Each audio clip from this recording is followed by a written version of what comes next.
creating new policies. That means changing up the office space, looking at how many days a week people realistically, honestly need to be in the office. So it's kind of cool to work for an agency that really values that work-life balance too, and is seeing the customer service pieces and aspects of this, the benefits of that. I think it's going to make it so much easier for people to access our services now. If you say open level, it'll open it up, it'll be on the measure, but then you just tap it over for the level. And you can use your phone and just set it down on something. I'm intrigued with the science of it and how can we convey these things to people in a different way so that maybe they can't conceptualize them, but maybe if they can hear something. It's all about your swag. Swag. Oh, goodness. I'm in a weird place with Clubhouse. Oh, I might go check it out again now.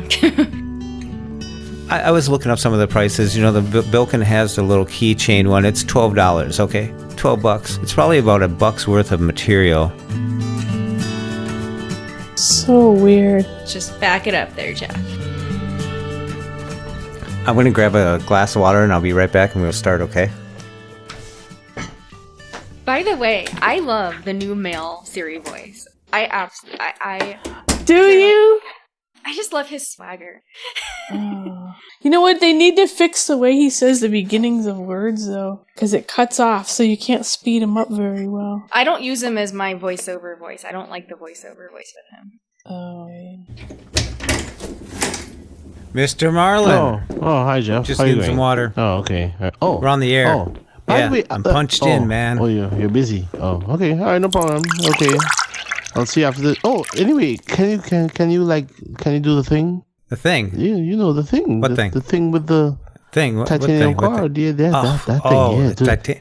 Yeah. Here. Just drop. Yeah. Ready? Yeah, that sounds great. All right, see you, Mars. I'm trying to think what else. We've made some frozen mozzarella sticks, which come out amazing in there. They come out really good. Where'd you go, Jeff?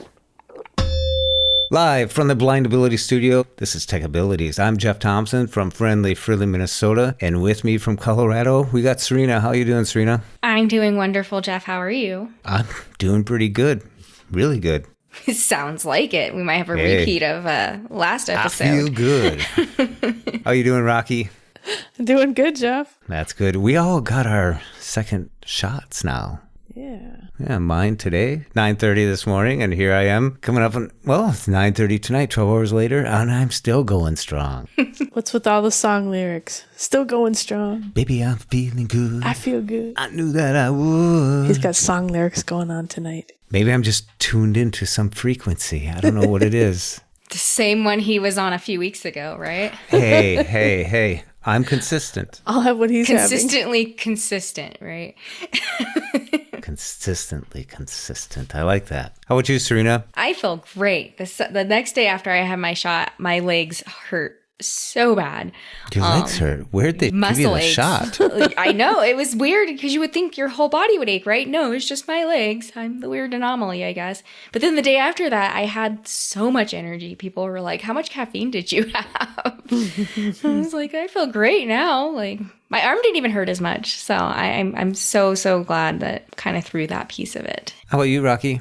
Yeah, I had a few more side effects with my second shot than I did my first one, although I have to say the nurse who gave me my second shot was amazing. Amazing. I just don't even have enough words to say how incredible it was. I did not feel it. And people always say that, and I think to myself, yeah, you're exaggerating. You know, of course you felt it. I did not feel it. He was so good at what he did. He just put the needle in there. I mean, just barely felt it, and it was done. Hit me with your best shot. Perfect. So if every shot was like that, I would never complain again about having a needle stick. But I'm glad it's done. You know, a couple little side effects for a day or two, and then pretty much it was over with. So the way because I was so nervous about the side effects, and my husband had like a really good perspective on it. He's like, because we were talking about how mentally you have to prepare. Like, well, this is probably gonna make me not feel well. Like, it's just a weird mind trick, right? But then he was like, think about it. Not feel good for a couple days versus like 2 weeks, 4 weeks, or even having like long-term complications from it, like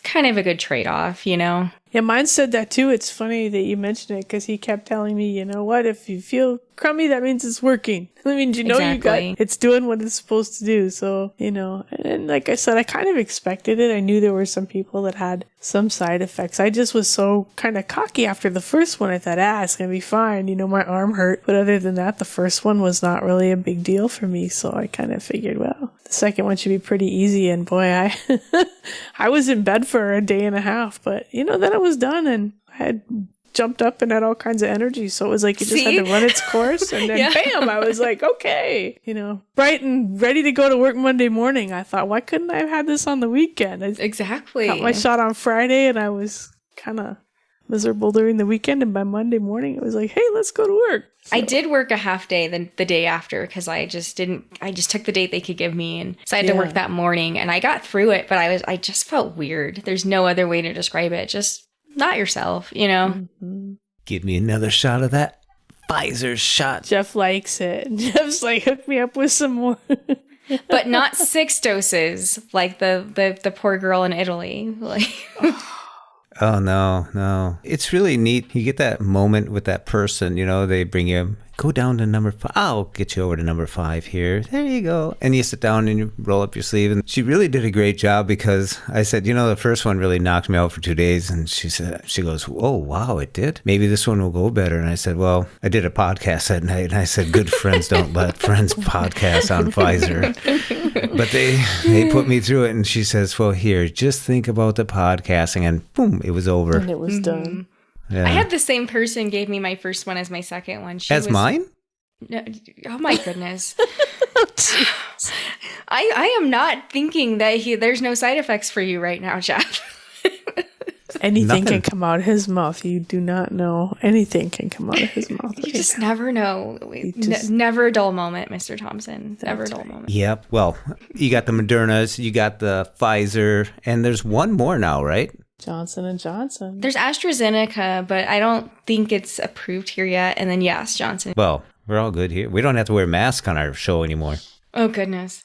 Random realization, and the blindness community might relate to this, unless you're a Braille reader, which you might have already known this. I did not know how to spell Pfizer until like a week ago. Oh, there's a P. There's all kinds of extra. There's a Z somewhere in there, too. There's a Z in there. At the beginning. You know, autocorrect will tell you if you put an S, P-F-I-Z-E-R. it'll say misspelled. And if you put the Z, it knows. It does not autocorrect Moderna, though. I don't know why. Unless I've been spelling that wrong this whole time, too. Who knows? Interesting. No, I think. Yeah, it's kind of spelt like how Sylvester the cat would speak. You know what I mean? It's got Pfizer. that. There's a few extra, like, consonants in there. Pfizer was so hard to spell. Well, it's good. I'm glad all of us got vaccinated and we're on our way. Now it's 2 weeks from here. You guys are a little ahead of me, but 2 weeks from now, I'm fully vaccinated. Well, and there's one thing I read today, and I forgot to tell you guys just during our pre-show. We sound so official, right? There's news that just came out today that if you need a ride to a vaccination appointment, that Uber and Lyft, starting probably right around the time this episode will release, will be offering free rides to and from your vaccination appointment. And that's now through at least July 4th. They've been doing that here for a while. And a lot of transit systems, I know SAC-RT, if you're in the Sacramento area, same deal. You can print out a little form, a little QR code, or go to the website and get it. They're sending it out on Twitter all the time. And you just show that to the driver. And if they want to see your appointment information, pretty much you just get on and say, I have a COVID-19 appointment. And you can ride for free. So a lot of places are giving free rides to people. You can complement that by IRA will give you free service during that time too if you need finding the number 5 or whatever table you got to go to. Awesome. So that's really helpful because mine was out actually. I have my provider had the vaccines out at a vaccine clinic at the site where we typically have our state fairgrounds. So I thought, great, massive. They're going to be hundreds of people out here. It's going to be massive, but they had a really good, organized, coordinated setup. The one side was drive-through and the other side was Kaiser. So that was, of course, mine. And they had us all spread apart in line and, socially distanced, and the booths were spread pretty far apart. So it was nice and distanced, and they moved us through pretty quickly. It was really well done, but it was a little disconcerting walking in there because this is normally where they have all the exhibits, so. No blue ribbon apple pies or blue ribbon cows? Right. Nothing, huh? Nothing on a stick? It was a little disconcerting. It seemed like a place where there should be hundreds of people, but they had a really good setup. And mine was at Walmart, at the Walmart pharmacy, and I was impressed with how, you make an appointment. I got there exactly at 12. By 12:04, I was done. Yeah. Shot and all. Oh, wow. Because they even sent the consent form to me a couple days before and were like, if you fill this out, you'll move through quicker. It's cool. A lot of people knock Walmart, but I'm telling you, their pharmacy runs their stuff very efficiently. Wow. Was your experience accessible, Serina? Was it pretty good? Did you have when I scheduled it, it was completely accessible. I was able to do it completely by myself on my iPad. And then I had my husband fill out the consent form out of laziness, not because it was inaccessible. I had a really good experience too. I know a lot of people had different, experiences with the going to get the vaccine, but I was really pleasantly surprised. Everybody was really courteous and they, hi, are you here for your shot? Which one? And, over here. And then the next person was there. And it was, I had a great experience too. It was, quick and efficient. And everybody was just really cool about it. Very professional. I was able to book it independently on the website too. So, I'm always happy for little success stories like that. Mm-hmm. It was good. Yeah, I got a little app called My Chart, and that's through the Fairview clinics here. And I just went on there. I did everything pre, and then just went right to the thing, out of there. I waited my 15 minutes, and then boom, out the door. I didn't even wait the 15 minutes the second time. They were like, because I guess they figured if I didn't have an adverse reaction the first time, I'm probably good. They were like, you can wait here, you can just walk around and shop for a few minutes. No, she told me I could. She was like, you can go shopping for a little while. So we did. We had a few things to pick up. And I guess they figured if I passed out in the store, somebody would alert her. But the reality is, though, if I didn't have a reaction the first time, it's pretty unlikely that I would have a reaction the second time, I just want to get this out of here before we get too far into the show that on episode 1,000,007, I just have a disclaimer that there were no animals harmed during the production of that show. I just want to make sure that was clear. There's been some questions about that. No goats. Did Peter call you on that number, on that 612 number, and ask you about goats and cats and other things? No comment. No comment. He has an NDA in place now. Sounds good. Sounds good. So if you know of any goat that has been harmed on any podcast, give us a call, 612-367-6093. We'd love to hear from you. Oh, jeez. Give us a call. However, my air tags, I got those and I've hooked them up. And the other day, I really needed them. I needed to, when you call an Uber and it says, typically it's 12 minutes. Okay. The other day, it was 3 minutes. Which means they're right around the corner. Really. I know, yeah. By the time it dings again, it's going to say 2. He's pulling up. And then it's the countdown till you get charged arriving. Extra. Oh, yeah. Being charged by the minute or whatever. And I reached in my pocket and I didn't get my keys yet. And it's where's my keys? I got an AirTag on, so I asked Siri to do it, right? Mm-hmm. And it bings, it goes ding, ding, ding a few times, but it was in a pants pocket. So you couldn't find it. And I had folded the pants up and set them down, and it was a muffling sound, and I just couldn't. But then I remembered to turn on the precision finding. Oh, it took you right to him. Yeah, it took me right to it. Left 9 feet, 8, 7, 6, 1, pum, pum. That's because awesome. If you muffle that sound, they have it jetting out in about 8 directions, this piercing sound so you can hear it from a distance. But when you're really close to it, it sounds like it's hitting the ceiling. It's like a smoke detector. You can't tell. Oh, that is the worst. Oh, Raqi, that is I know. such You a ever good try point. to look for the smoke detector in a strange you walk place in every to pull room. the battery? Every room. God. You look like an idiot because you're just standing in the room and then you're like, nope, it's not in here. So then you're running to the next room before it beeps again. Or you swear you know where it is and you're reaching for it and it's 3 feet over to the side, but you can't tell because it just throws the sound everywhere. Or it's on the ceiling. Oh my God. Yeah. And I was listening to some other podcasts, and I do that once in a while, and I was hearing some people talk about the AirTags, what it doesn't have. And one of them, I really like that you could set one up, if you could, set it up like your wallet. And all of a sudden, if it comes out of range, you would get a little beep, hey, you left your wallet or you left your keys. Stuff. Yeah. Geotag it. Yeah, I could see that at work or something, but at home, I don't know, but something really weird happened to me. I've been using my AirPod Pros quite a bit more lately, and got my Uber came finally. It came. 3 minutes later, yeah. And I usually set my phone, because it's going off, it says 7 minutes. So I set it right by the door where I'm going out. Well, I was listening to it. Has arrived, blah, blah, blah. And so since I heard it in my ear, I didn't think about it. We get 2 blocks away and go, we got to go back. Where's my phone? You've done that too. Did Walked it just out of the connect? house Did it make the noise where it was like doo-doo-doo? Yeah, right? Yep. Oh, One man. AirPod just dies or something, and all of a sudden he can't hear out of his right ear. And you do that quick groping of your body. Where's my phone? Where's my phone? Where's my phone? That's my biggest fear. I'm really curious to see how long it takes after I go back to work before I'm crossing the street one day or something. Pull it out of my ear really quick to be able to hear the traffic. I'm just afraid that one of them's going to die on me when I'm some crazy place that I don't expect it to. So. Well, it was 8 or 9 months since Lori took Logan to work, and she took him to work on Monday, and he was a champ.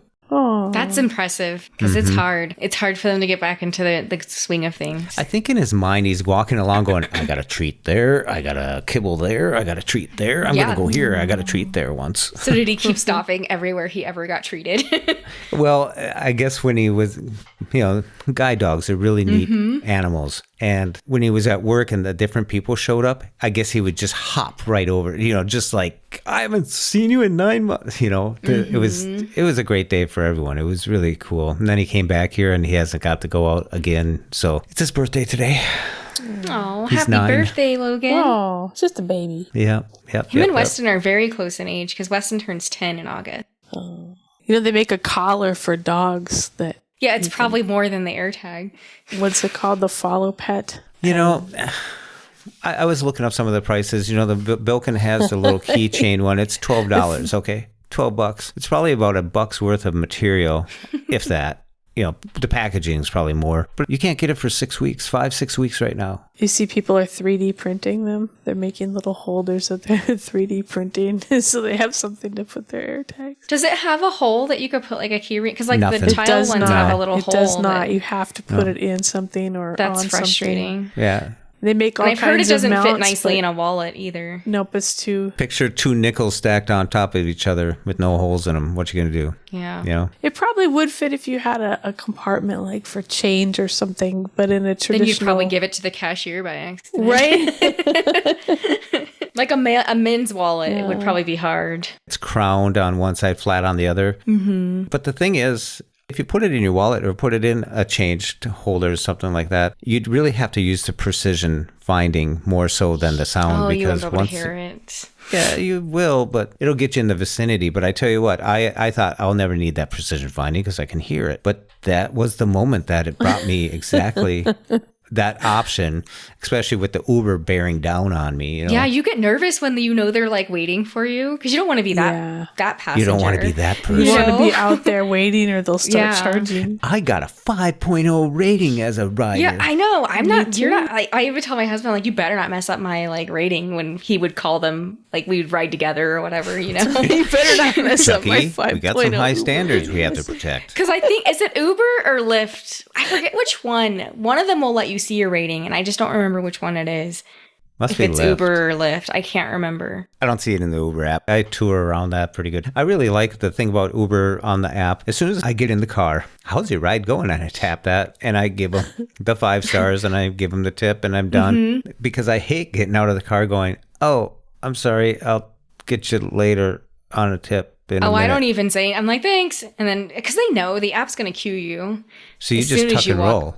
Yeah, I do too. I just get out and say thanks. I tip when I'm inside. Yeah, that's, or if I forget, I tip before I call the next one. Like, You guys Yeah. don't they'll have these get it. conversations with your Uber drivers that much? No, I try so hard not to talk to the drivers. I know it sounds horrible, but like, unless it's like there's only a handful. Oh, wow. Like I have one that like actually became my personal driver for a little while. He was amazing, but I just get so tired of How long have you been blind? How long have you had the guide dog?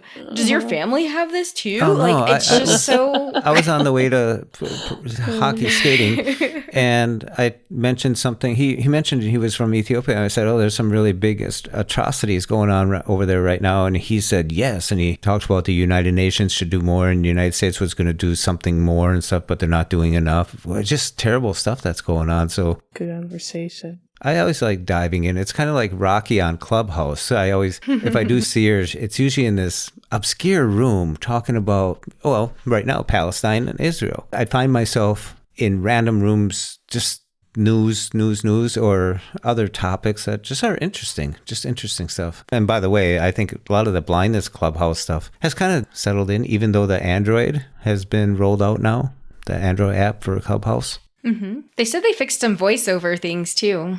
I haven't played with it enough to see.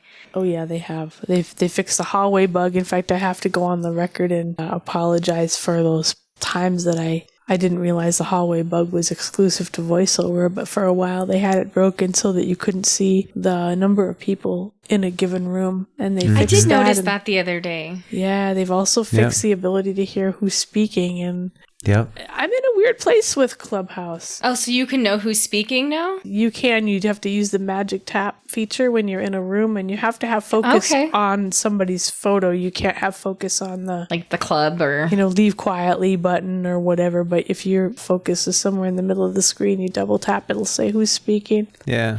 You have to be really in the room to use it. Oh, I might go check it out again now. It's iffy at times, but it's all right. Yeah. It's weird, I have blind friends that I hook up with on Clubhouse and chat with once in a while. I found an old friend from way back. Gosh, I think we met when we were in probably junior high school. Old friend. And it was so wonderful. I think we talked for 6 hours one night. It was just fantastic being able to catch up. It was like the years had just never gone by, only now or her kids are grown, and it's just it was great to do that. Those are neat friends. They are, and it just seems like yesterday, but yet there's a part of me that really enjoys some of the things on Clubhouse that don't have anything to do with my friends who are blind. They're just random conversations about topics that are interesting. Sometimes they're think tanky, sometimes they're just people hanging out discussing whatever. I get a little tired of the billionaires breakfast and the NFTs. That's always at the top of mine. I don't know why. Yeah, mine too. I've swiped it away multiple times and it never stays away. Back. They're prolific. They come back. Like a radio station, news that's on in the morning and stuff. I sometimes flip on that and but I'm not sitting there with my phone in my hand like that thinking statue at all. I'm just...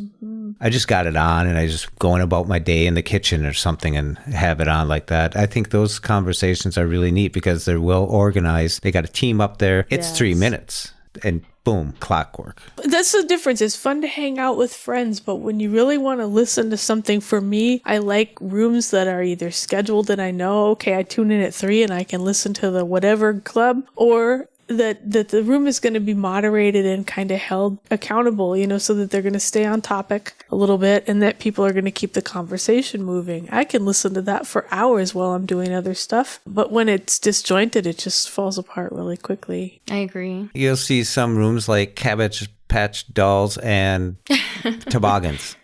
What in the world? And you're thinking to yourself, what the heck? It's probably some code word. And then you see 2 or 3 of your friends in there. It's like, what are they? I'm not, you just You're have like, no idea. I'm just not even going to drop in because then they'll call me up. And Or sometimes it seems really interesting. You get in there's like 3 people and they all, it feels like they all just turn to you and all of a sudden, boom, they invited you to speak. Yeah, it's like, whoosh, gone. That's me. I do that quite a bit because like Raqi, you said a couple of days ago, you see 3 names, but you don't know if they were speakers or if they're listeners or what do they call it? Speakers or guests. And it was like, So you just peek in there and it's like, oops. 2 people. Oh, don't put me in. I was just popping in for a second. I don't want to be in the limelight. Thanks. Like, whoops, wrong room. Sorry. Let me just back out slowly. Yeah. It's like kind of, and I'm not sure if this happened to you guys, like at the first, whenever the semester would start, at least once a year, I would get my schedule a little bit mixed up at college and go to the wrong class. And all the classes start at the same time. And then after about 10 minutes, you're like, this is not the right place. You try to just leave inconspicuously, and then you're upset because you're like, now I gotta enter a full room and try to find a place to sit. Like, I hate that. God, I hate that. You're like, I'll just skip the first day, I'm glad it's not just me who does this. Yeah, it's so, that gives me anxiety going to like conferences. Oh, hate that. Talk about getting in the wrong room. I got on the wrong bus one time. Oh no. Yeah, I was fighting that. Should I use a cane? Should I not use a cane those days? And I obviously wasn't using it. All of a sudden the bus comes up and I glanced up at it and I thought I saw 4. I don't know. I jumped on it. It went down 2 blocks and jumped on a ramp and it was on the freeway. And I'm like, oh God. I was only going 6 blocks. It's an express bus and it took him. Did you go to a whole nother city? Well, at college, I was the student president. So I had a meeting with the administration that morning. That's why I was on this different bus going to school at a different time. Lo and behold, I got off at the first thing and found my way back and stuff. I was late. That's terrifying though. Because you're all, and that was probably before you could just pull out your iPhone and be like, where am I? Oh yeah, it was we had cell phones. I think I had the LG with that spoke the menus. Those no days. keyboard, the Envy or whatever. A flip keyboard or whatever. Yeah, you flip it open and you could. But that was really cool because it was like the first commercially sold. It wasn't the one that someone adapted talks and all that stuff into and all that. What was that? The Symbian? Actually, those were commercial phones. They just had software that ran on them. I remember I had to pay extra for my software for my first Windows phone. You had to buy a certain model, and then you had to buy Windows Mobile or whatever. Mobile Geo. Love it. But I mean, the LG out of the box. Yeah, it did. It had its own built-in speech. That's all you really wanted to know. I remember I was fearing I'll never be able to remember phone numbers anymore. Well, it's true. I only know a handful of phone numbers. I used to be so good with phone numbers. I was asked today a secondary phone number. I brought some screens to the hardware store to have repaired. The gal asked me, and a backup phone number. And it was like, I don't know, Lori Thompson. Well, I know Lori, so it was like, that's going down, It's like, I was dumbfounded. It's like, gosh, I used to remember hundreds of numbers. Yeah. Hey, Marlon. Oh, hey, Jeff. Doing a little quick survey here. Yeah. Do you know your wife's phone number? Wait, do I know my wife's number? Of course I know my wife's number. It's 7 digits. I know it has a 4 in it, and all right, 3 seconds. But people, 2, Jeff, listen, I have an iPhone. 1. People don't remember phone numbers by heart. All right, that's It's saved on their phone, so why should I even bother to remember that? I have that number. It's just a survey. What, do you remember numbers? Marlon, I know numbers from way back. What number do you remember? I know Jenny's number. Oh, Jenny. Oh, yeah, 8675309. Oh, okay. I get it. All right. No, I got it. Yeah, I got that number off a wall. I barely remember my own work phone number because I got a Google Voice number for work just to be able to have it come through on my computer and stuff. And there was one time I was giving it to someone and I was like, let me double check that real quick. That's funny. Because that doesn't sound right. It was, but it was just like, I don't know. You just have those weird brain moments sometimes where you're like, what am I doing here? What am I doing with my life? Or, you pick up your phone to do something and then you're like, you get distracted by all the notifications and then you clear them all out and then you're like, why was I here? Oh my gosh. It's not age sometimes, or it's not Pfizer. Sometimes it's just information overload. I walk out to the garage, the man cave, Jeff's egotistical, fantastical fortress. I get out you say there. it so fast every Jeff's time. egotistical, fantastical fortress. Or AKA JEFF. Ding, ding, ding. And I get out there, I walk in, I go about 5 feet in, and I come to a pause. And all of a sudden I'm standing there going, what the heck am I doing out here? Looking for what? So I start slowly walking back in, and the cat's in the window going, why are you coming back? I just got rid of you. The dog's looking at me like, you did it again. Lose your bone? Yeah. We were just talking about how like now our dogs are just kind of way more attached to us now and don't really like being alone and stuff, even though previously they loved being alone. And like, so we were, cats and dogs personalities. The dogs are probably like, I love this. They're home all the time and I get pets. And the cats are like, are they ever going to leave Please ever let again? them go back to work. Yeah. You got 2 shots, just get out. I'm like, it's just so funny. Speaking of getting and 2 shots and stuff, our state services for the blind in Minnesota here just announced that they're going to start in-person meeting again, like our technical department and a few other units. The process is starting. It's starting to open up here in Minnesota. How about you guys? I'm going to preface this with we are extremely, extremely blessed to be in the state that we're in and to work for our agency is incredibly progressive. So the way that they're structuring things is by 2023, and they're already phasing this in, our counselors will be able to work 80% of the time remotely. And that doesn't necessarily mean that you're at home on Zoom or whatever. It's 80% of the time spent in the community and or at home. And then 1 day a week physically in the office. And that's at all levels. Like even our administrative assistants only have to come into the office a couple times a week. Like they're just so progressive and giving us so much support to deliver services in a more flexible way. Because you guys have probably all gone through VR services. I've been a client. It's always been, you come to me at this time, we do this, we do it on my schedule.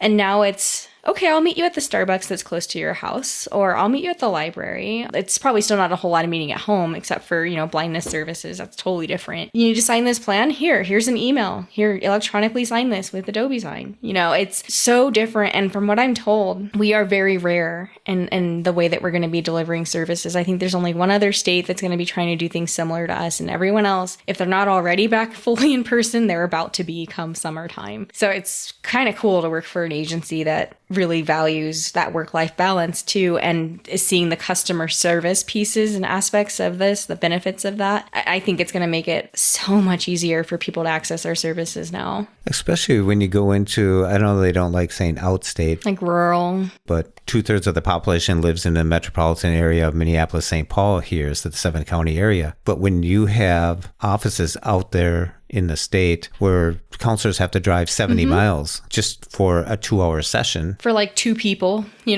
Yeah, they have learned, they have adjusted, they have stepped up. I think some of these, I'm not saying they're the only ones, but some of them have done a really good job of reaching out. And the National Council of State Agencies for the Blind just had their conference. And there's a lot of talk about what you were talking about, Serina, about we can do a lot of stuff and save a lot of time and a lot of expenses by using your Zooms, your web conferencing, and that type of technology. I'm really glad that so many of them have stepped up. When they're even talking about, because our state's weird, we don't own any buildings. We lease them. I've never understood that, but whatever. They're even talking about reducing office spaces because, if you're only in here once a week, we don't need 20 offices. A smaller footprint. It ultimately, at the end of the day, when all the dust settles, means more money to serve people as opposed to all this overhead and stuff, and better technology to serve people. And a lot of people are like, how'd COVID treat you? And it's like, it's almost like, I almost don't want to say it because it sounds horrible, but it's actually progressed us to quite a good place,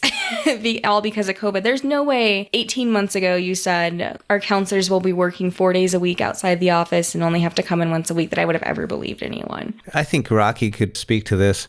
Being adaptable, I think, is a human thing, to adapt. I really got to hand it to services because even people in the mobility, O&M teachers actually working with parents of children who are blind, that they got the camera on in the driveway or on the sidewalk and they're going through some steps and setting up a path. That's creative. They Google the map and say, okay, here's the route today. And they're studying it on their map and, they know what they're going to be walking through, all the situations that they want to. They're working with the parent too at that point. Yeah, I mean, O&M, you really think that has to be one-on-one, but with good instruction and good initiatives or innovations, I guess would be the thing. I've seen a lot of great cases and the communication is going great. So they're sharing a lot of this stuff.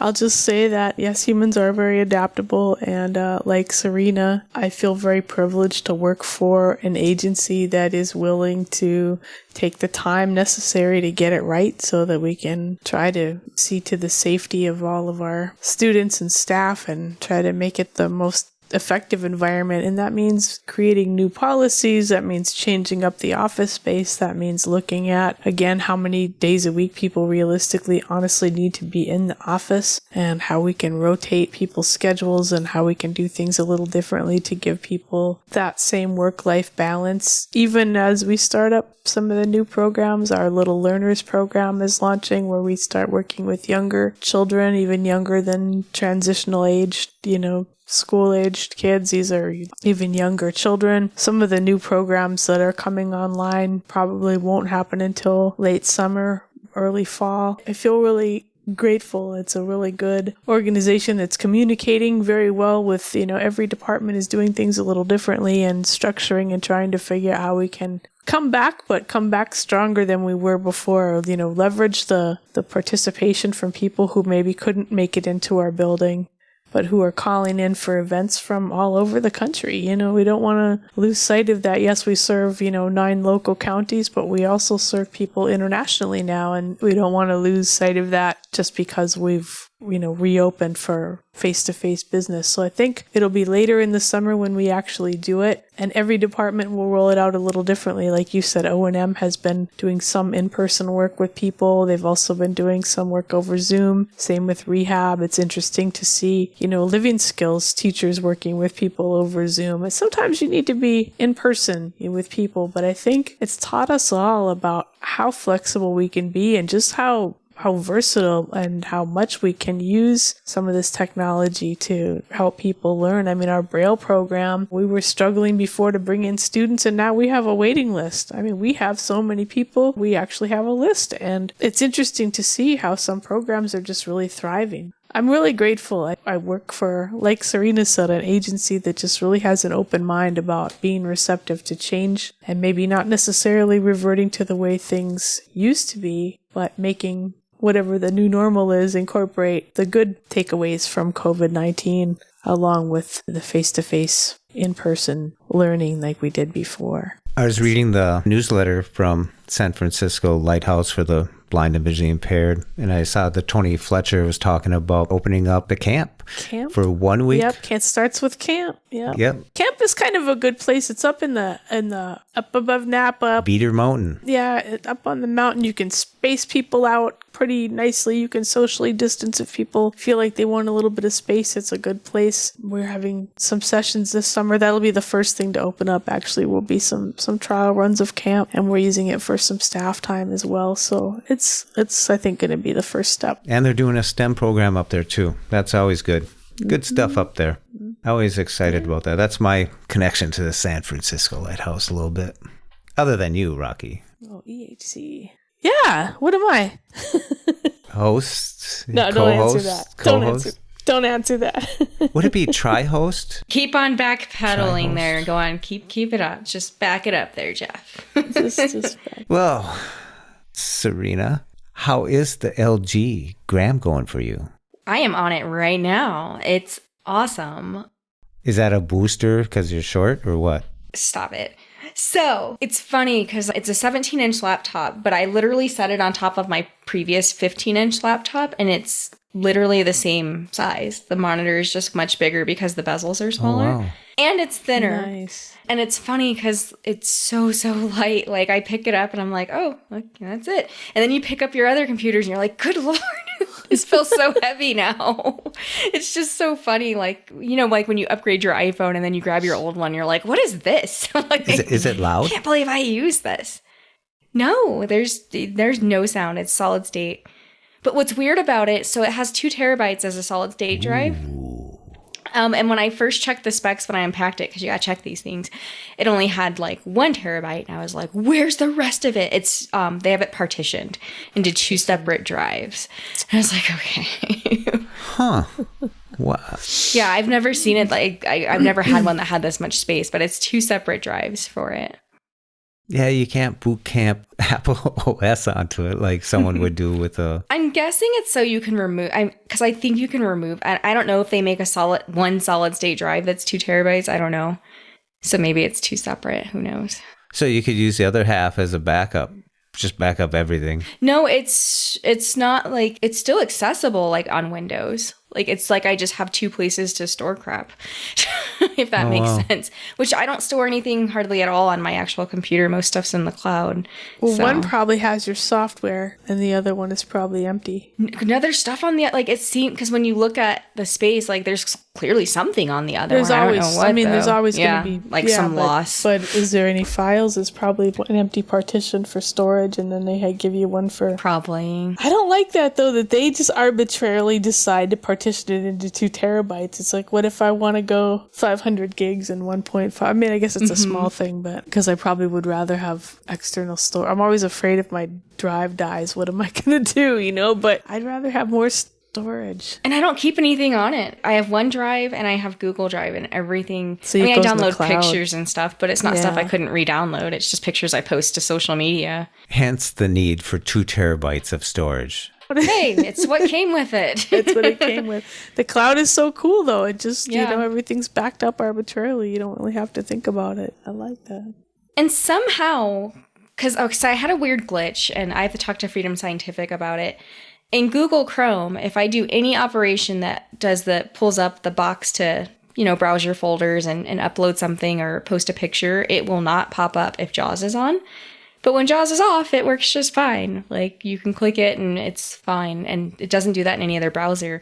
So we completely reinstalled Windows. Like, we were like, well, we'll just do a fresh install. Maybe there was something weird that happened. And it still does it. But when we did the fresh install, it, pulled everything from my old laptop over and set it up like my old laptop was. Like, it pulled over my, shortcuts and the stuff that was on my desktop and everything. I was like, I don't even know how it did that, It's not but it too did. fresh, is it? It must have done it through weird. my Microsoft account. Yeah. Ah. Microsoft's getting smarter, for sure. So the keyboard layout, you like it? Oh, I love it. The only thing that's different, because the Dell computer had the home and end buttons integrated into the arrows, and this one has dedicated home and end and page up and page down buttons, and it's just in a different spot on the keyboard, so it takes some getting used to. But the keyboard is super responsive, nice and clicky. Nice. It's got a fingerprint scanner to let you into your computer securely, all that good stuff. Nice. And that's the LG Gram. I love it. Super light. I hope so, for as big as it is. It really doesn't look nearly as big as you're probably imagining. If the bezel, because they make the bezel smaller. Yeah, it's the I same like form that. factor as like a 15-inch. That's pretty cool. They can make it go edge to edge now. Does LG preload it with a bunch of stuff? I didn't notice a ton of bloatware, honestly. It had McAfee on it, which I hate, so we uninstalled that. And then there's just a couple of LG things, but it's not anything Alexa came on it and I turned that off because I don't need it on my computer. But no, it didn't seem like there was a lot of bloatware. Not like HP. Oh, that's nice. Well, I got a question for you. Now, the LG Gram, someone could probably come in at a price point of 700, 800, 900, whatever, and build it up to, 2 terabyte level. I mean, but someone could opt for 512. Well, I think the cheapest one starts at $9.99. Okay, that's good. And that's the 14-inch. So there's no 10 key on that, and it's obviously smaller. So the 14-inch doesn't have a 10 key, but it is a touchscreen as well. Nice. Which that didn't matter to me because I don't ever use the touch screen on anything. I would love the touch screen. You could do finger painting. Yeah. I'd happily trade the number pad for the touch screen. No, I'd take the number pad any day. Oh. And the screen is very glossy, so I could only imagine how. Oh yeah, probably it's full a of super fingerprints. Yeah, it's extremely glossy. It's a very, very glossy screen. And then the 16-inch does have the 10 key, and then so does the 17-inch. So I don't know what the specs are on the $999 one. I think it's only got 8 gigs of RAM if you do that $1,000 model though. Oh, and yours is 16? Yeah, 16? this one has 16. And then you have to be careful because the processors are significantly faster in the 2021 version versus the 2020 version. And certain retailers will make you think that you're getting this amazing deal on the 2020 version and sell you the old and one. try to sell you the old one. And it's a big difference in the processor speed. How fast does it boot, Serina? When you boot it, how fast is it? I would guess like, I don't know, 5-6 seconds. That's amazing. I mean, when it's Windows, fast. I kind of expected that. And that's with JAWS loading with it. That's cool. Yeah, that's really good. I remember the day. Start it up, go make coffee. You just sit there and then just walk away. Microsoft has to update again and again and again. Oh. Even when we did a whole fresh install, it only took like maybe an hour to do the fresh install. After you use it for a while, it might be run, a little slower as you install things. But this with these processors, as fast as they are, it's really impressive. And the solid state drives and stuff, it's just bam, and it's booted. It never ceases to amaze me. I remember waiting, like Jeff said, 10 minutes, walk away, go do JAWS something would be else, all come iffy, back. So Raqi, what are you saying? You're saying age slows us down a little bit? Sure slows the computer computers, down. yeah. I don't have a swap file. If I had I'd probably slow down too if my swap file got bigger. The only thing that's weird, and it happens on all of my laptops that have JAWS, because my work computer is pretty darn good. I don't know what the processor is, but it has like 32 gigs of RAM on my work computer. Nice. And I've noticed that when you come back from like unlocking, sometimes I don't know if the computer's just too fast for JAWS to like figure out, oh, you're back. But it'll like not be delayed, but like not as responsive for a good 30 seconds. Like you'll switch windows and it's still reading the previous window for a little while. And that's happened on all of my computers. It seems to be a JAWS thing, not like necessarily the computer thing, if that makes sense. If you shut JAWS down and rerun it right away, does it fix it? Oh yeah, it does. So it's a JAWS thing. It's definitely a JAWS thing, but by the time you do that, it's kind of self-corrected itself anyways. So. I was just curious, because sometimes if I have sluggishness, that's the quickest way to get rid of it. It's like, get rid of the screen reader. Oh my gosh, all of a sudden it's running at normal speed. And I'm super thankful for that feature in JAWS that they rolled out last year, because my Dell didn't do this, but this one, the sound card would cut off the ends of the words. So JAWS has that feature where you can toggle it on to make that not happen. And if I don't know what I would have done if that feature wasn't there. I would have been pretty frustrated with this one then. So it cuts off the tails end of words, like... Yeah. You have to keep it open for an extra second because it clips the same way Bluetooth That's exactly what it would do, is clip it. And so now JAWS has a thing where it plays a sound in the background that only the computer knows is playing. Keeps the sound so it keeps it open. It makes a huge difference. It is noticeable. Which could be a huge battery drain, but it's worth it to have the screen reader, because otherwise it's really hard when it feels like latency or something. It just truncates. It chops off. Huh. Well, and it's half a syllable or whatever, and it's just annoying. I've definitely not gotten 19 hours of battery life out of this, but I think it's because of the fact that I'm constantly running an audio with JAWS. But it's definitely massive. Like right now, I mean, we've been on it a few hours and it still says almost 7 hours of battery life right now on it. That's really kind of pretty nice. And it doesn't seem to be consistent with it, because it said 6 hours and some change for like the last hour is how much battery life. Like it's like it adjusts it randomly. I don't know anyone who would actually get the 19 hours of battery life on this, honestly. And because we've been on for such a long time, that's because... And we're streaming too. We are recording 3 shows today. Something that I've been using lately, and I think it has to do with my trailer and woodworking, and it's in my phone. When you said trailer, I was like, you're in a movie? That was for the Easter seals. Check it out. It's on my YouTube. There's an app, a native app called Measure, and it's really cool. If you say open level, it'll open it up. It'll be on the measure, but then you just tap it over for the level, and you can use your phone and just set it down on something. It'll do a surface type read, or you can set it on the edge and check it for left to right if you're hanging a picture. It's just kind of cool. I was working on the bathroom sink here, and a pedestal sink, and you just want to make sure that it's level before you move further. And I just reached for my phone and set it on there, and I got 0 degrees. And it's the only thing is you got to watch out where your power buttons are, depending on how your case. Oh, that's a the good form point, factor yeah. for that is, or now with the cameras on the back, you got that big clump of, feels like the Hawaiian Islands on the They need ocean. to fix that. It's so frustrating. But there's a lot of edges that you can use. You can use it horizontal or vertical or landscapes. It figures it out. Yeah, it knows exactly what's going on. It's pretty dang accurate. Usually someone pulls out this 4-foot level. Oh yeah, this was my grandpa's, Watch out, I might hit you in the head with it. But in the camper, you just set it on the table, on the kitchen table and just say, hey, it's level, That's the thing. When you move the camper, you got to level it out real quick. And that phone is so handy. So if anyone ever wants to just check something out, like a picture to see if the picture's straight or anything like that, or your desktop or anything. I don't think I want to know. Oh, it does. I did it with my freezer because it's a little bit, the floor is just a little bit funky, and I was trying to use the levelers, and I thought, I'll just set the phone on top of the freezer. And it does. It works really well. Mm-hmm. We don't have to. We used to sell a thing called the Tape King in the store made by CareTech, and it's a talking tape measure with the level and some other features in it, and it was the same kind of principle. You'd get an audible tone that would change in frequency and in pitch as you would tilt this level, and it would be flat at 0 degrees, Well, now the iPhone just does the same thing. Have you used Measure at all, Jeff? Have you had occasion to play around with Measure? Does it work with VoiceOver? I've never.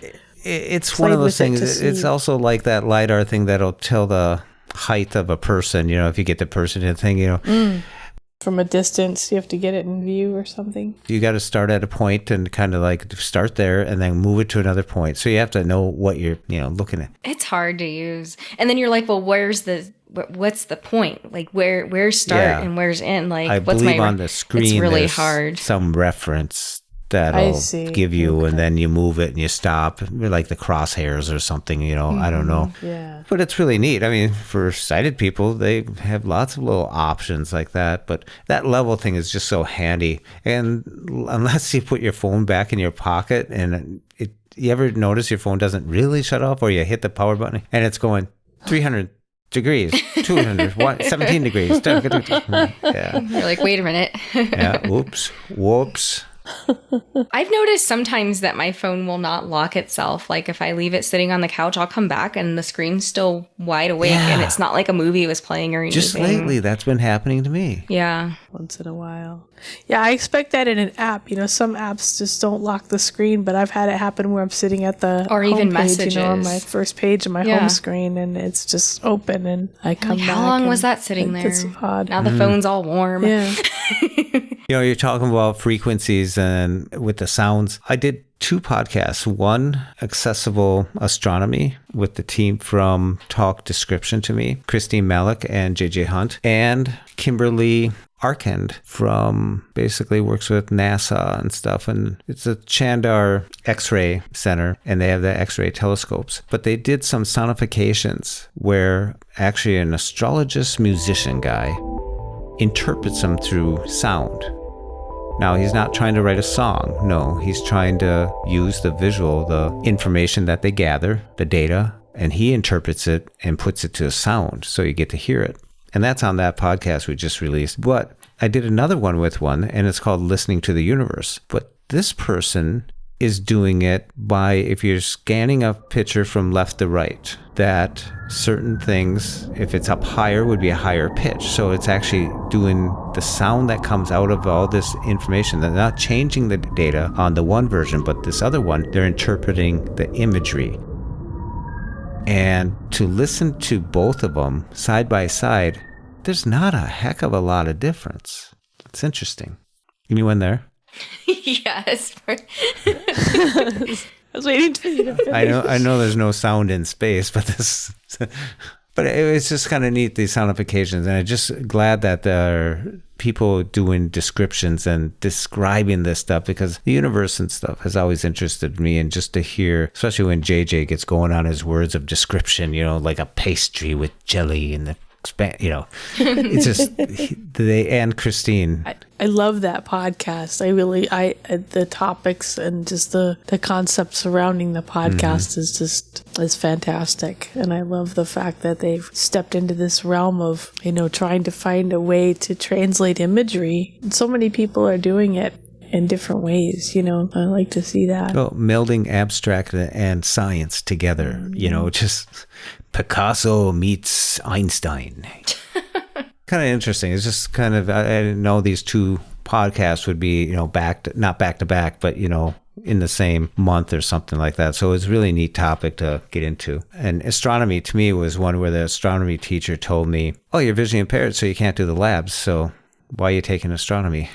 Just right away, they write you off, right? Oh, you're blind. Can't do it. There's no way to make it accessible. Let's discover some way of doing it then. Yeah. Let's use models. Yeah, that was really interesting. Let me find out where we are on this agenda thing.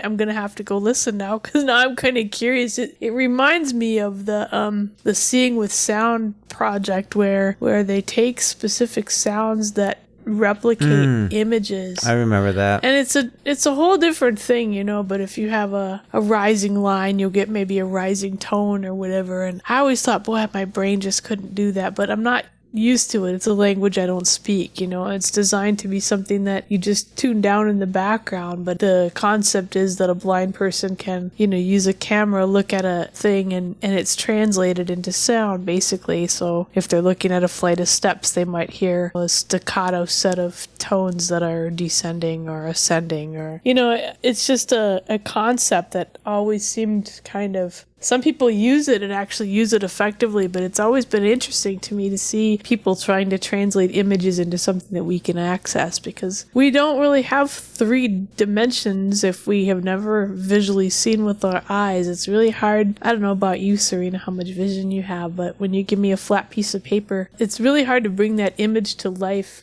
To see grass waving, for example, or smoke curling up into the sky. How do you depict that when you've never seen something with multiple dimensions? It just looks like flat lines on the page. So it's artistic in a way when they use sound, because it uses a whole different part of your imagination to try to conceptualize of what you're looking at.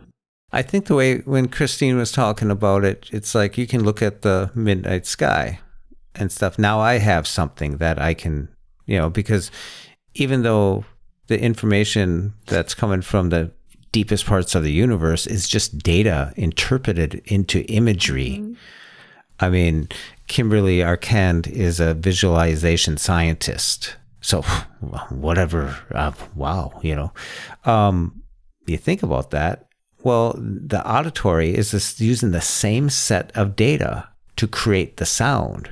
Sure, because it's in the brain, right? The brain does the interpretation. Mm-hmm. So it's not the eye or the ear. That's just the mechanism that conveys the imagery to the brain, but the brain is what interprets. This is fascinating that you bring this up, and it has nothing to do with your podcast, so I don't want to segue too much, but we were just having a Clubhouse discussion of all things about something called aphantasia, and how some people who are sighted now ability have aphantasia, ability to picture something in their mind's eye. And it just kind of went ding ding in my head. It kind of clicked for me that I suspect that that's the same trouble a lot of blind people have orienting and navigating in an environment they're not familiar with, especially because when you can't get a picture, you're completely disoriented. When you have nothing for your mind's eye to focus on. And it never occurred to me that some people don't get that. They know facts, they know statistics, but they do not see something. If I talk about, the blue sky and the green grass, they can't picture that in their minds. They don't have a picture. And they can't even picture maybe what grass would feel like, even if they don't see that it's green. You felt grass, you know what grass is.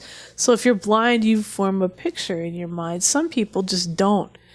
And I'm intrigued with the science of it and with how can we convey these things to people in a different way so that maybe they can't conceptualize them, but maybe if they can hear something or feel something that taps into the same part of your brain that visual imagery does, we can convey more information to people than they would have had before. Would just like talking, when someone speaks in parallels or someone speaks in analogies to relate to something they already know, like in woodworking, some people that have spatial recognition as one of the difficulties that they have in woodworking.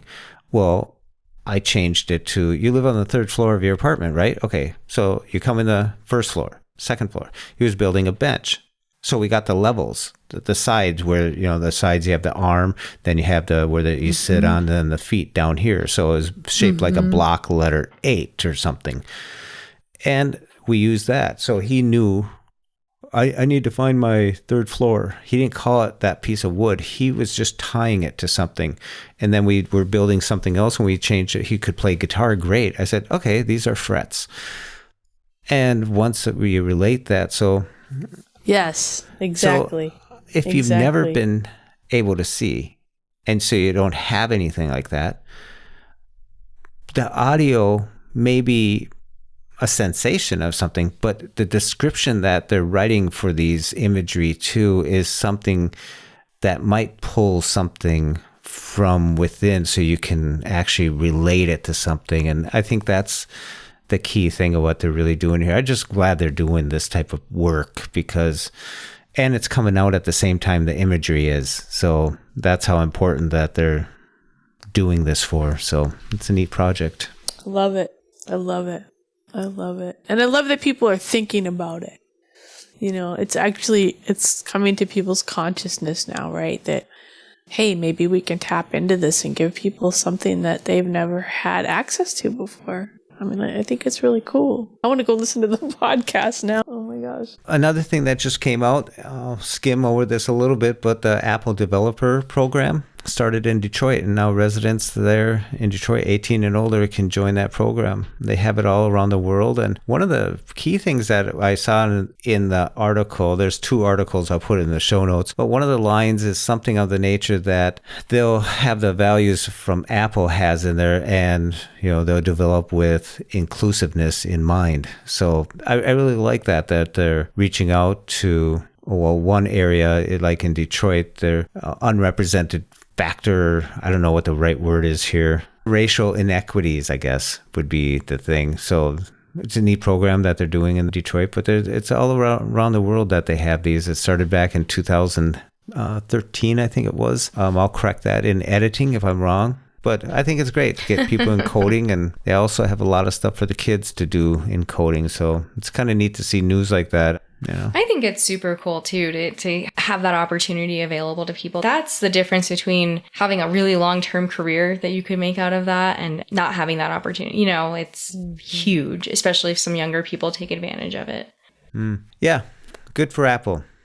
They're finally doing something good. Remember when Apple just used to work? It just works. It just works. You know what? I have to say, I'm still sticking with it. I know a lot of people. I am too. I'm staying with it.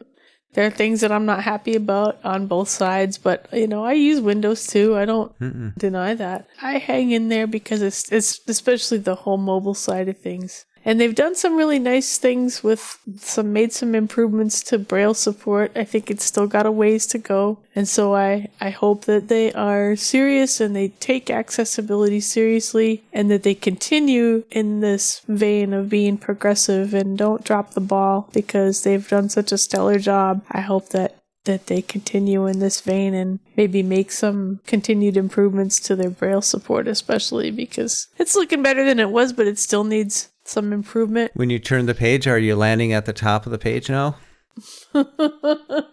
Yeah, it's got some other issues though. It's got some focus issues still, and long documents are still an issue in certain apps, and it's okay, but it shouldn't be. It doesn't need to be. It is correctable, and it just needs some attention. But I heard now Apple was hiring an accessibility person specifically to head the team that works with Braille, or somebody to support Braille. So I didn't see the job description, but it was something that came through my Twitter feed a month or so ago. So hopefully, they'll continue going in the right direction. It's still... Serina always talked about the HomePod, and I guess they still have original for the stock. Yeah, the launch stock is still available.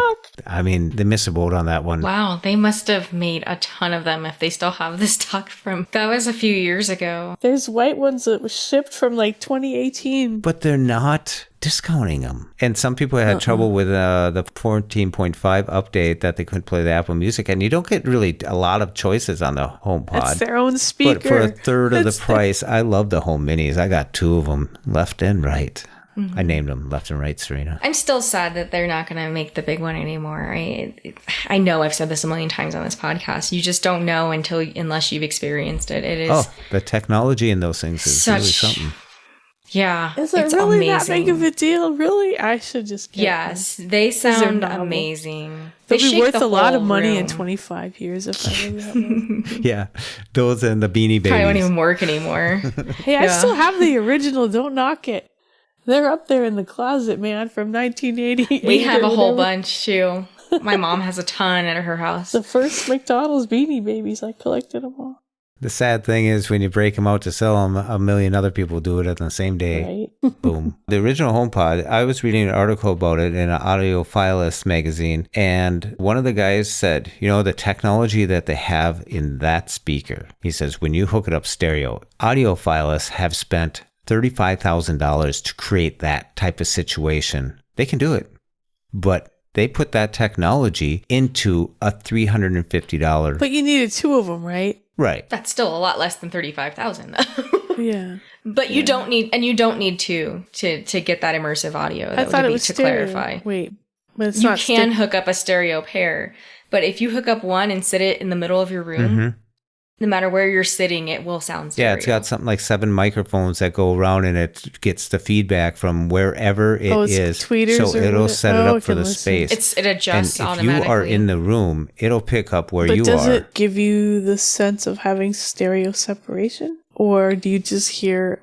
a really good sounding speaker coming from one specific mono source? I mean, if you sit and play it, do you feel like you're hearing a stereo pair? Does it throw the sound out to the sides? So I think it does, because I'm not sure if you've seen, it's 360 degrees of speaker. It's not just coming from the front of it or the top of it. It's all around. So I would say, obviously if you pair two of them together, it's going to sound way better. Well, yeah, I'm sure. But I can't even tell you how good it sounds. If you set it in the corner, it'll pick up that it's got a wall behind it and a wall behind it. Push it. Yeah. Now, it may be smart enough to throw the bass at it so it reflects back, because bass isn't directional. So it's just one of those things that the technology that they have in it to put that into the stuff you're going to get at your hi-fi store, you'd have to spend about $35,000 to create that effect. I'm not saying the sound is as good. He was just referring the technology that went into that device, that HomePod, the original, the big boy HomePod. I still would like to have two of them. I would still like to just see what that would do for fun. Interesting. You'd be blown away, Jeff, if you had two of the big boys. You really would. Is it better than a Pfizer shot? Yeah, I don't know. And I'm looking at my HomePod Mini now, and the big boy is 5 times the size of this, probably. Oh. Because it's taller and wider. Speaking about Apple, I love them. I got the Apple. I got the Orchard, that. But this thing that came out in 14.5 is the ability to use your watch and in conjunction with your phone, and if you're wearing a mask, that supposedly it's supposed to unlock. Unlock. Okay. Mine did work for me the other day. Oh, yeah. I remember the times it worked for me, too. But by the time I get into the Uber, it's all of a sudden I turn on my phone and it's pushing your digits. I'm looking at my watch hey, dude, come on, man. Do your thing. Help me out here. Step up to the plate. Nope. It didn't do it the first time because I was all mad. I was like, oh, I just had to do it. But then as soon as I unlocked it, a little thing popped up that was for the settings to go make it do it. I think it's sequential. So obviously I'm using my phone, right? And then every once in a while I get notifications on my watch. So they're both working. They both know they're alive and they're connected. But when I get into the Uber, I open up the app to do something, and all of a sudden it's it doesn't even know my watch exists. Maybe it's switching off of the Wi-Fi. Maybe it's confused temporarily. Look at you. Because if it happens because you probably tested it at home, I'm guessing, when you were doing it the first time. Mm-hmm. I'm wondering if that switch from the Wi-Fi to the LTE or 5G or whatever is causing some confusion for it. My watch has cellular on it too, so I think it's just one of those things that just let's go into the depths of AirPod Pros picking up your watch or not, or when it does, it's amazing. It's glitchy on the Mac too. Yeah. It unlocks the Mac too, and sometimes it's good and sometimes it's funky. And I think it's just, I don't know. One thing I did on my Mac hit or miss. I stopped. I went to my router. I said, no, I'm only sending out one signal. I'm not sending out this 5, this 2.6, this blah, blah, blah, guest line and all that stuff. Because sometimes my Mac would be on number 2 and my phone would be on number 1, like, wait a second. Oh, so they weren't on the same Wi-Fi then. Yeah, because I'm sure it just didn't have as good a signal, so I just grabbed the other one. So I got rid of that. I went to my router and I switched it, so I only have one. Everyone's... Do you have a lot of devices though, Jeff? No, just the entire orchard. Like on it? Because eventually it's going to overload that one and you're going to notice. I got a powerful router and it can handle it. So, yeah. But I found out I don't have that problem with my watch and my Mac anymore, or when I want to hand off every once in a while. I don't know. It's just one of those things. I think the handoff between the Bluetooth is iffy. That's one area I wish they could hire another person. I wish it was a little more consistent between the watch and the phone. It just, once in a while, the watch will grab voiceover. And I think, okay, that's fine. I can shut you up and the phone should grab it back, No. And no.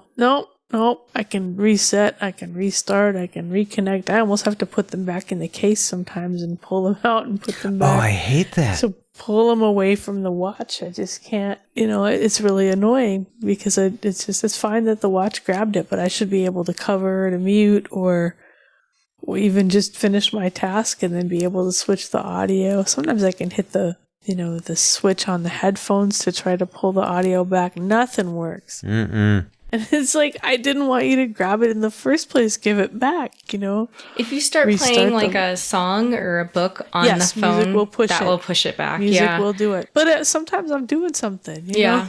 You're right. That would It's be a the quick way to fix. do it. Yeah. Yeah. I'm using them when I'm skating. Hour and a half later, the Uber comes. I jump in the Uber and I open my phone. I still got the AirPods. I put them back in my ear and I sit down and I turn it on. I hear that sound that goes boom, and also my phone is talking to the driver. But it's like out the speaker. Yeah, it's like, no. So I have to go in the Bluetooth and shut off Bluetooth, turn it back on. It says it's connected. It's like, come on. Sometimes locking is the quickest way, but then you have to pull that mask down really quick for it to see your face, or your watch has to step in and do its thing, or you're back to... Or just to get Bluetooth back to the AirPod Pros. That's what I mean. But it'll even Locking say it that on it's lock. connected. Like you'll go to try to switch it and it'll be like, You're your connected. AirPods It says Pro connected in settings. And you're like, Yeah, no, I it's had not. that this morning. Yep. It is not It's connected. still talking out the speaker, and it thinks it's connected. Dear Tim. Fix it!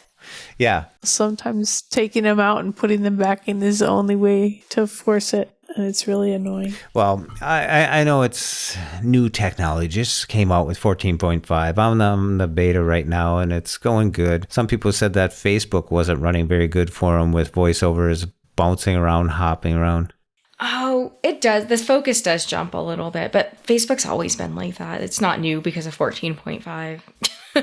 It's been like that. Have you guys tried WhatsApp lately? I only used it once, very briefly, about a week ago. They just come out with an update, and they got a new play button. So it's like you tap on something you used to play. Now you got to tap on it. Now you got to swipe to the right, and it says You have to PTTT click the play, play. and stuff.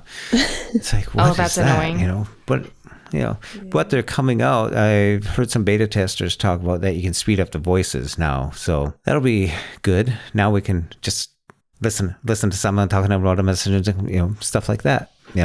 Listen quickly, roll through it. I think it was Roger that had that. Was it the Roger app? Oh, God. I never used that. It was Roger. It was Roger, wasn't it? Yeah, we could speed them up. Yeah.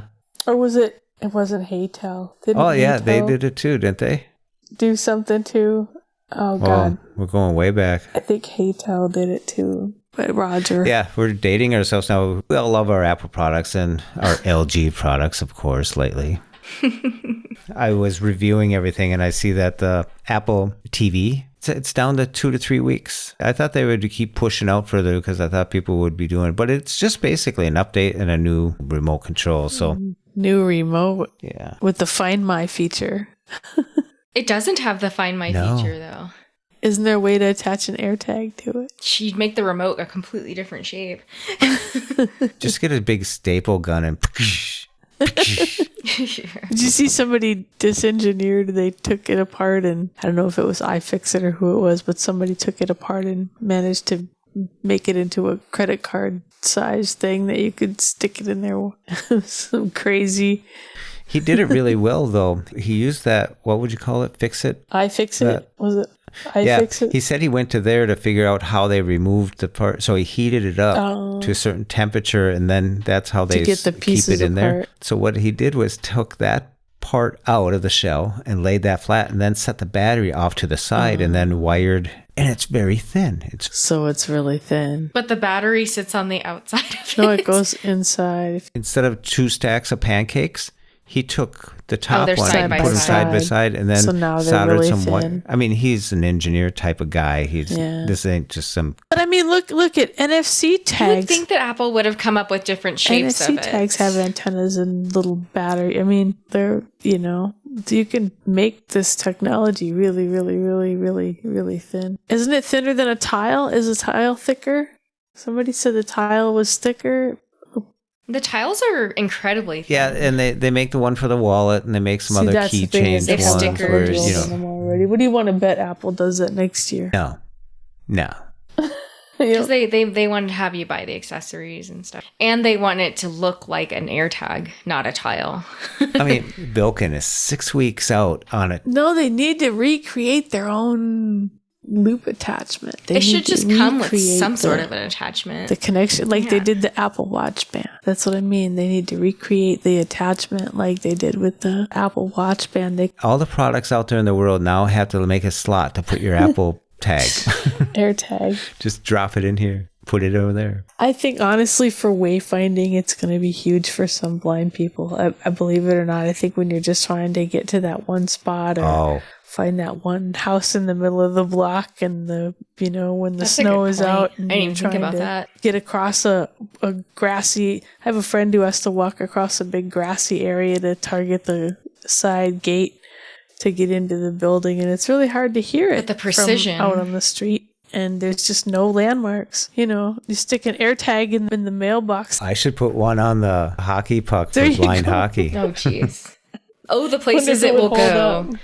Wow, he can really find that puck quick. Your phone would be just going crazy. I know someone who lives in a complex where they have carports. Yeah. It must be warmer weather. They have carports, We have but they're carports. all Just one endless. after another, And what they did was put it in a little container, a little piece of material buttoned up or something like that, and used Velcro, and they got the ladder out, and above their I'd carport, be so scared. they mounted They're this thing small so no enough one you can could see stash it really basically. inside.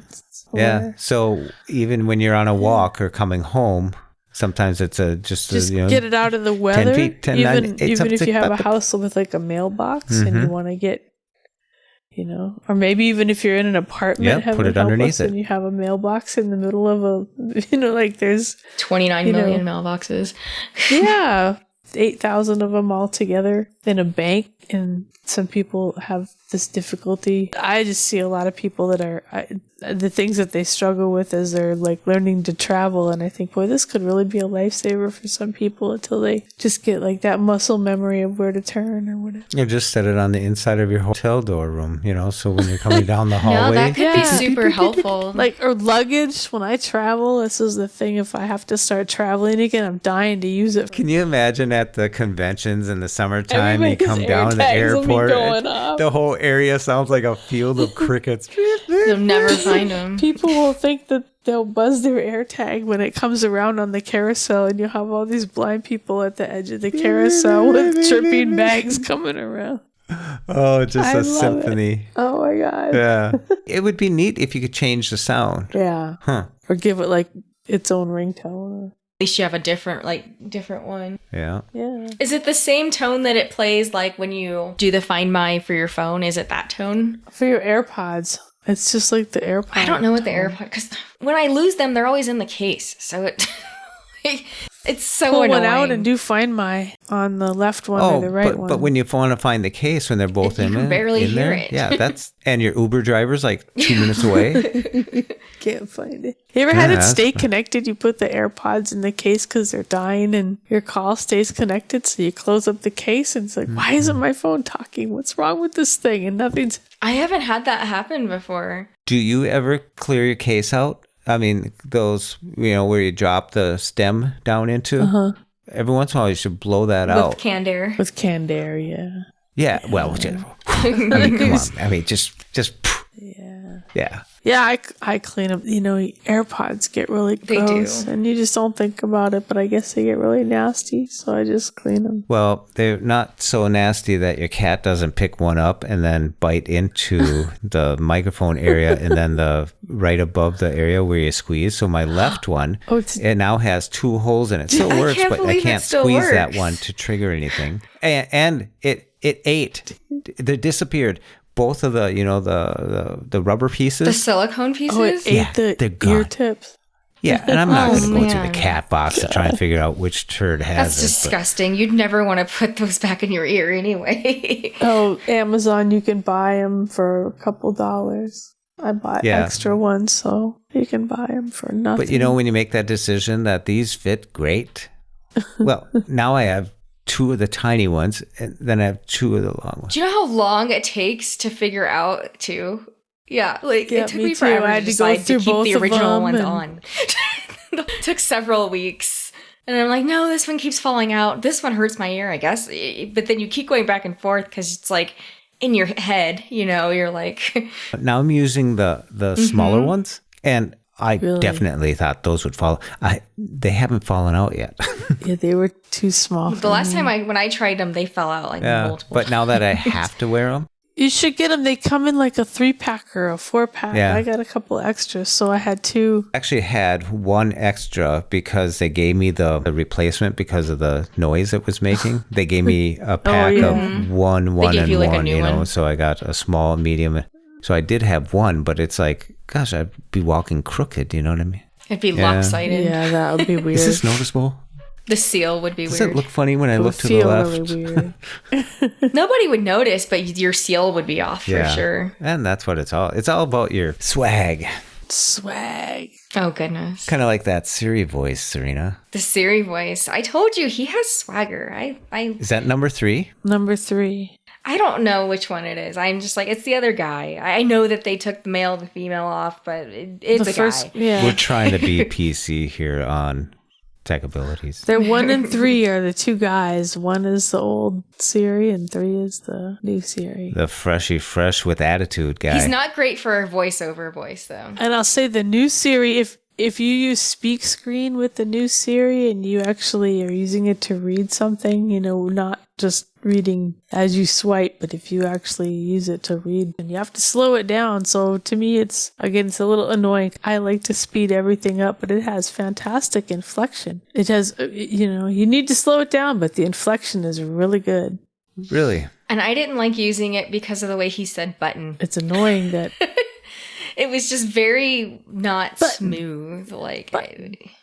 It's very stark. He does say button. He shouts it. Well, I really like... I switched over to Samantha. I'm an Alex by heart. I mean, Alex and me go way back. But I switched over to Samantha, and she goes, and then she says, so...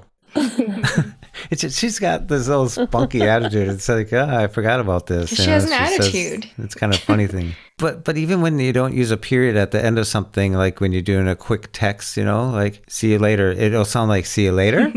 Like, wait, I'm not asking a question, and I'm not from Leeds. Yeah. You're used to Alex, that's why. Because Alex and Flex, amazing. Yeah, I mean, that's why I've used him. He's been my standard, my go-to, all that stuff. I used to use Perfect Paul back in the day, Eloquence and all that stuff. So, Alex seemed to fit in. I loved it when Alex came along. It was like, oh. Well, he takes up almost a gig on your phone. He better be good. Some people don't like it. There are people that say he's different on the phone than on the Mac, but I've gotten so used to the way he says things, even if he mispronounces, He's very that responsive. I like him. I find myself using him. It's all about choices. All about choices. All right. Well, let's choose to end the show then. Give us a call. At 612-367-6093. We'd love to hear from you. And, well, what's coming up in the future here? Anybody got anything big and exciting? I'm 3 weeks out now from the U.S. hockey team playing, and that's it for me. Just practice, stay going towards the goals, right? Cool. I have some news. I'm excited. I am now an official member of the Audio Description Project. I'm on a couple of their committees now. So very excited about that. Shall see how it all goes. Yeah. Very excited. There you go. Good for you, Serina. Right on. We'll have to celebrate. I know. Virtually. Next time. Next time when we celebrate. All right. How about that?